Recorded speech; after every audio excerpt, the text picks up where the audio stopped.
విమానయాన రంగ సంస్థలపై అసలు మీ అభిప్రాయం ఏంటి? భారతదేశంలో సైకో మనస్తత్వం కలిగినటువంటి సంస్థలు ఏదైనా ఉంది అంటే కనుక ఆ సంస్థల్లో ప్రధానమైన సంస్థ విమానయాన సంస్థ. ఎందుకు? ఎందుకంటే భార్యాభర్తలను విడగొడుతుంది విమానయాన రంగ సంస్థ, ఇద్దరు ప్రేమికులను విడగొడుతుంది విమానయాన సంస్థ, ఇద్దరు స్నేహితులను విడగొడుతుంది విమానయాన సంస్థ, ఒక కుటుంబాన్ని విచ్ఛిన్నం చేస్తుంది విమానయాన సంస్థ. ఏంటి అంత ఆశ్చర్యంగా ఫేస్ పెట్టారు? అసలు వీళ్ళందరూ దానికి విడిపోవడానికి దీనికి ఏం సంబంధం? విమానయాన రంగ సంస్థానికి ఏంటి సంబంధం అని అంటారు. ఈరోజు మీరు నేను వేరే ఊరికి వెళ్ళాలి, రైట్? మన ఇద్దరం కలిసి ఫ్లైట్ టికెట్ బుక్ చేసుకుంటాం. ఉమ్, బుక్ చేసుకున్నప్పుడు సీట్ సెలెక్షన్ కూడా ఎక్స్ట్రా అమౌంట్ అనేది అడగడం జరుగుతుంది. అవును.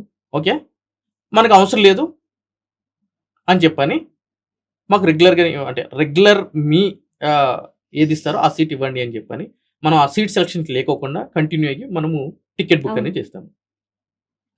అప్పుడు వీళ్ళు ఏం చేస్తారు తెలుసా? సైకోయిజం తోటి మీకేమో ఆ పక్కన సీట్ ఇస్తారు, నాకేమో ఈ పక్కన సీట్ ఇస్తారు.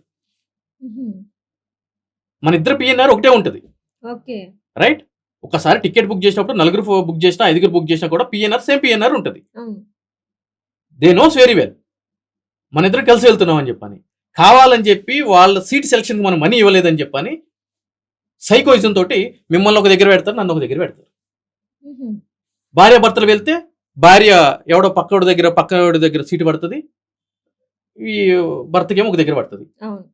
అదేవిధంగా ప్రేమికులు వెళ్ళారనుకోండి, బాయ్ ఫ్రెండ్ ఒక దగ్గర పడుతుంది, గర్ల్ ఫ్రెండ్ ఒక దగ్గర పడుతుంది.